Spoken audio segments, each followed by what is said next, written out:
I know it's been a long time since we've recorded, or since I've recorded.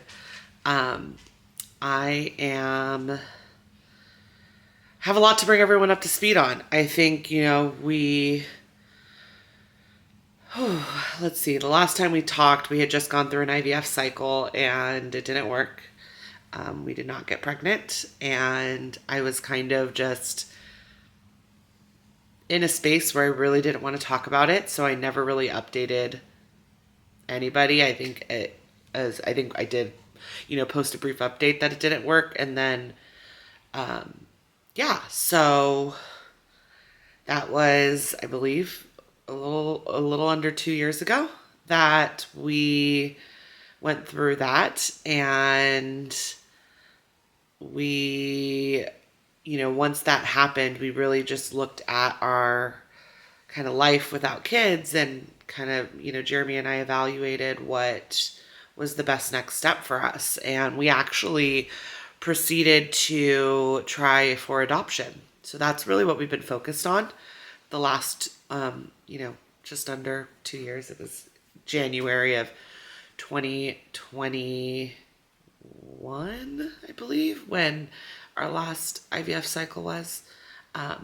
So yeah, we've been on adoption lists and have been kind of going through the roller coaster of adoption, and have had no luck. That's pretty much the best update I can give. We've had a few families that we've, talked to, but I don't know. I guess part of me was like, oh, I'm just going to go to adoption. It's easier, and it's not easier. I have so much respect for people that put themselves through the adoption process. It is a roller coaster, and almost as much of an emotional roller coaster as IVF is. We've been sitting on lists for adoption for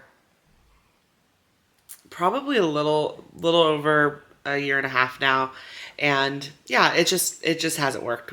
Like I said, we've talked with a few families, we've been matched with a few families, and one way or another, it's kind of fallen through the cracks. So we're in a spot now where we are getting ready to do another IVF cycle. And as I was going through IVF the last time, I really enjoyed sharing my journey with, in this manner. Most of the individuals that follow me on YouTube are my friends and my family. And it's a lot to update everybody as you're going through the process. And this gives me an opportunity to keep people updated as we go through another IVF cycle. So I actually have my first baseline appointment tomorrow. Have already been through all of the prep work and have worked my way through kind of getting everything ready to be able to have to start our retrieval cycle. And just to kind of remind everybody of what we went through last time. So we went through a retrieval cycle last time. We ended up retrieving 9 embryos nine eggs.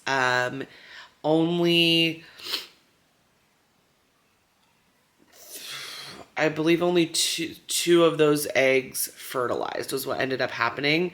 And they did not make it. Only one of them made it to day 5, and genetically tested. So sorry, there's like a fly in here. So I'm just trying to get rid of it.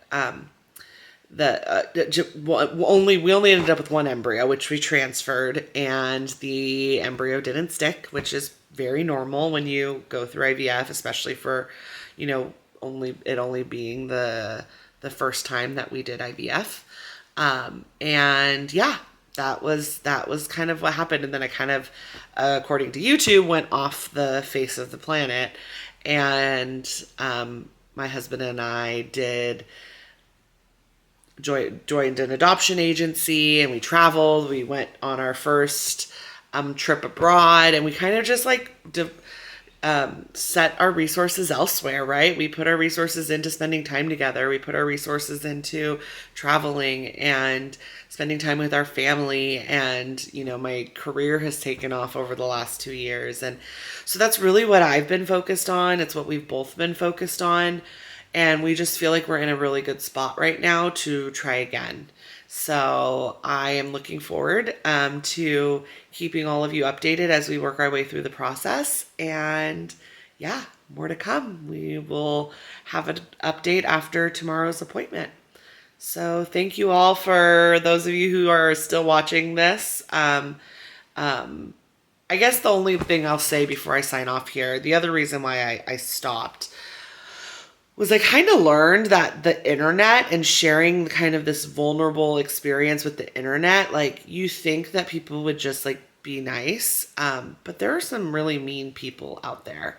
And there were comments made about my appearance, about my weight, and it just made me realize, like, God, people are nasty. And when you're coming off such a low in your life, and to have people think, oh, yeah, this is the time that I'm going to make negative comments about you, it was really just disappointing. It made me really disappointed in some of the humans out there that sit behind a computer screen and feel like they can say those types of things about people and that it doesn't hurt. And so that was really why that was the reason why for kind of the abrupt cutoff. And I feel bad because some of you were like messaging me asking for updates or asking how I was doing. And, I was just so turned off by those few individuals that had nothing but negative things to say that I didn't take into account all of the great followers that I gained that,